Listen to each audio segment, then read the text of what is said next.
Frédéric Pechnard, bonsoir. Aujourd'hui vice-président de la région Île-de-France et au moment des attaques de Toulouse, vous étiez DGPN, directeur général de la police nationale. Est-ce que ces attaques restent pour vous, Frédéric Pechnard, une sorte d'ombre finalement dans votre carrière ? D'ombre, je ne sais pas sur une carrière, mais c'est tout à fait secondaire. Ce qui reste profondément marqué en moi, c'est l'horreur de ces tueries. Et tout particulièrement, l'horreur de la tuerie des enfants. Vous savez, avant d'être directeur général de la police, j'ai passé beaucoup de temps dans la police. J'ai été 30 ans policier, notamment j'étais à la brigade criminelle.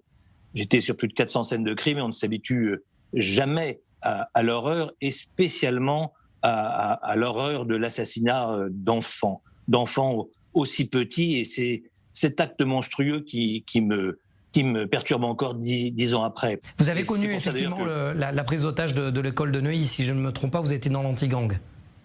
Oui, absolument. J'étais au groupe d'intervention au moment de la prise d'otage de Neuilly. En 30 ans de carrière, j'ai participé à beaucoup d'opérations. Là aussi, d'ailleurs, à Neuilly, alors il n'y a pas eu de mort chez les enfants, mais le fait qu'il ait pris en otage 6 petites filles de 3 ans rendait cette prise d'otage particulièrement difficile. Est-ce que, on le sait, Frédéric Pechnard, le risque zéro n'existe pas, c'est impossible d'avoir un dispositif antiterroriste hermétique. Mais est-ce qu'à l'époque, celui de la police était suffisant selon vos termes, selon votre appréciation ? C'est-à-dire que nous avons toujours été confrontés en France à la menace terroriste. Je vous rappelle, en dehors des affaires qui ont succédé à l'affaire Meyrat, mais au moment de Meyrat, c'était, si j'ose dire, l'an zéro d'un nouveau terrorisme. Mais préalablement, en France, on avait eu les attentats en 95, 96 à Paris, on avait eu les attentats de la rue de Rennes en 86.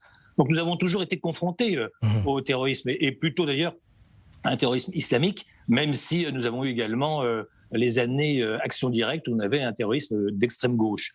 Et c'est pour ça que c'est aussi important d'ailleurs d'en parler, parce qu'il ne faut pas oublier. Il ne faut pas oublier quand en France, on reste pendant un temps sans avoir d'attentats sur notre sol ou qui touchent nos intérêts, et bien finalement, on a une petite tendance à se dire bon, c'est passé, c'est le passé. Il ne faut jamais oublier ce qui s'est passé. D'ailleurs, en 2019, vous l'avez dit, je suis vice-président de la région, je suis aussi élu parisien, et nous avons voté avec la maire de Paris, et nous avons inauguré avec d'ailleurs il y avait l'ancien président de la République, Nicolas Sarkozy, le maire du 17e arrondissement, Geoffroy Boulard.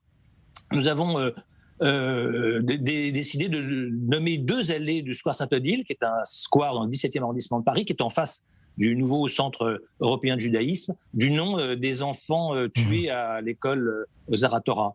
Et c'est important parce que ça veut dire que il faut pas oublier jusqu'où peut mener la folie des hommes, et surtout qu'il ne faut pas démobiliser nos forces. Alors pour répondre à votre question, je pense que la police française était à l'époque, elle l'est toujours d'ailleurs, assez préoccupée de ces choses-là, et nos services de renseignement sont efficaces. Le risque zéro n'existe pas, vous l'avez dit, mais chaque année, les services de renseignement français démantèlent plusieurs opérations terroristes qui donc n'auront pas lieu. En termes opérationnels, Frédéric Pechnard, en termes opérationnels, est-ce que vous faites une différence entre la géolocalisation très rapide du terroriste des attaques de Toulouse et l'opération en elle-même de neutralisation ? C'est-à-dire que, si vous voulez, comme dans toutes les opérations, il y a une part de hasard, une part de malchance. Et évidemment, l'entraînement et le sérieux des gens qui participent à ces opérations doit faire en sorte de diminuer cette part, voire de neutraliser cette part de malchance ou d'imprévu. Mais comme vous l'avez dit, le risque zéro n'existe pas, et ma foi, en l'occurrence, l'interpellation de Mohamed Merah s'est passée dans de mauvaises conditions. Nous avons d'ailleurs eu 4 policiers blessés lors de la neutralisation de cet individu, même si, à contrario, l'enquête judiciaire, elle, a été extrêmement rapide et nous a permis très rapidement d'identifier cet assassin. Vous me disiez en antenne, ça sera ma dernière question, Frédéric Pechnard, ancien DGPN, je le dis aujourd'hui, vice-président de la région Île-de-France, qu'à l'époque et toujours aujourd'hui, il y a une vraie coopération en termes de lutte antiterroriste entre la France et Israël. Bien sûr, quand j'étais à la tête de la police nationale, on échangeait beaucoup avec les pays amis, et notamment avec Israël. Vous savez, la moitié des attentats terroristes déjoués sur notre sol proviennent d'informations qui nous viennent de pays amis. Et donc la coopération policière et la coopération de renseignement est absolument indispensable dans la lutte antiterroriste. D'ailleurs, la police d'Israël, après l'affaire Mera, m'avait invité, j'ai donné deux conférences, l'une à Jérusalem, l'autre à Tel Aviv, l'une devant la police israélienne, l'autre devant les représentants d'Interpol, pour expliquer comment on avait, en enquête, en 4 jours, identifié Mohamed Mera.